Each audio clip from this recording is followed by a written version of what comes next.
Bonjour tout le monde, j'espère que vous allez bien. Aujourd'hui j'ouvre une nouvelle catégorie de vidéos sur ma chaîne, j'espère que ça va vous plaire. C'est un petit moment que j'hésite à poster ce genre de catégorie et puis je me suis dit bah vas-y je lance.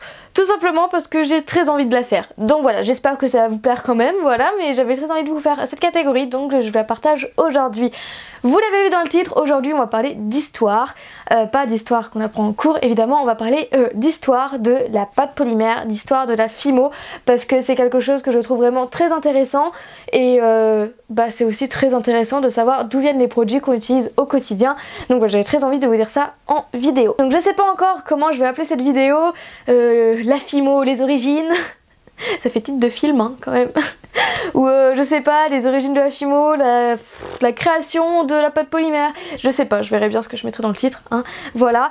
Mais bon, perdons plus de temps et passons tout de suite à cette page historique. Juste avant de commencer, je tiens à préciser que j'ai eu toutes ces informations en me baladant partout sur internet, sur des sites allemands, sur des sites français, sur le site de la marque, sur plein d'endroits différents et j'ai rassemblé les informations qui étaient communes à tous ces sites pour essayer d'avoir un maximum de vérité.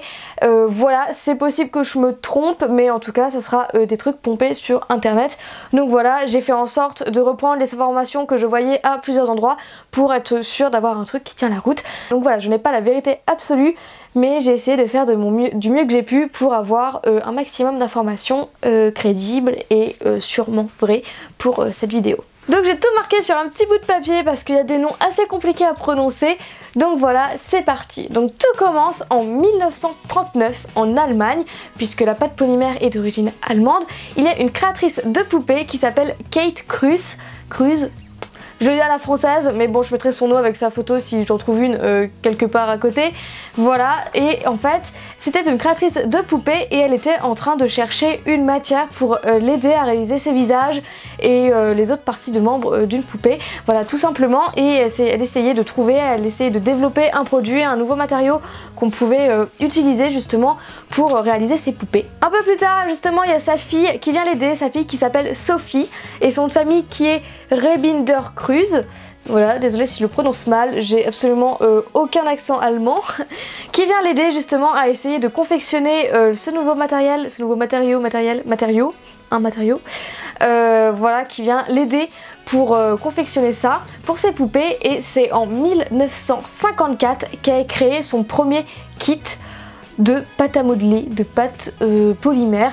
Voilà, elle a créé son premier kit en 1954. Le nom de cette pâte à l'origine est Fimoïque. Donc pourquoi? Alors Fifi de son surnom Sophie. Ensuite, Mo pour modelage et le ic pour mosaïque. Le nouveau matériau qu'elle a créé justement appartient à la famille des plastiques, tout simplement parce que c'est un dérivé du chlorure de polyvinyle ou plus communément appelé ici le PVC. Après la confection de poupées, justement, cette matière, cette pâte, était utilisée avec l'aide de techniques d'art ancestral pour manier le verre, pour manier le métal et ensuite pour faire différents effets comme la pierre, le bois, les minéraux naturels, etc. Un peu plus tard, la marque Fimoïque deviendra justement la marque Fimo parce que c'est beaucoup plus simple et beaucoup plus joli je trouve et justement depuis plusieurs années maintenant, Fimo est le mondial de la pâte polymère. Voilà, c'est le numéro 1 dans ce domaine et aujourd'hui évidemment il a apparu d'autres marques comme Cernit, Sculpey et plein d'autres, patati patata et j'en passe. Donc aujourd'hui il n'y a pas que des poupées qu'on fait avec cette pâte ou des techniques avec des arts ancestraux comme on dit, on fait beaucoup plus de choses, on approfondit cette pâte, il y a des larges choix de couleurs qui apparaissent encore et toujours, comme là il y a 6 nouvelles couleurs de pâte qui viennent d'arriver, les techniques sont vraiment très grandes et variées et à explorer encore et je pense qu'on a encore beaucoup à apprendre de cette pâte, beaucoup de techniques à apprendre et à approfondir encore et encore. Donc voilà. Donc voilà la petite histoire de la pâte polymère et justement Fimo a été la toute première marque du coup. Après je n'ai pas les dates exactes de quand sont apparues les autres marques. Voilà, je vous laisse chercher si cela vous intéresse. Donc cette vidéo était vraiment très courte mais bon moi je trouvais ça super cool de de vous apprendre ce que j'ai vu justement sur internet sur l'histoire de la pâte polymère et sur l'histoire de la Fimo et dire que ça remonte à 1954, la première pâte Fimo vraiment, et que ça fait depuis 1939 justement que cette créatrice travaillait sur ce nouveau matériau.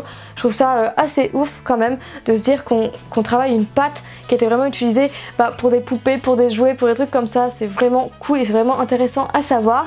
Donc voilà, je sais pas trop comment terminer cette création j'allais dire. Allez. Donc voilà, je sais pas vraiment comment finir cette vidéo. J'espère que cette petite pause histoire vous aura plu. En tout cas, moi j'ai adoré vous faire partager ça. J'espère que la vidéo sera pas trop courte non plus. Voilà, je verrai bien au montage. En tout cas, si vous voulez savoir d'autres origines, d'autres matériaux qu'on utilise au quotidien, l'origine de je ne sais pas quoi, et n'hésitez pas à me le dire, à me demander en commentaire. Peut-être que je ferai une petite vidéo sur ça. Donc voilà, je fais plein de gros bisous. On se retrouve bientôt pour une prochaine vidéo. Salut!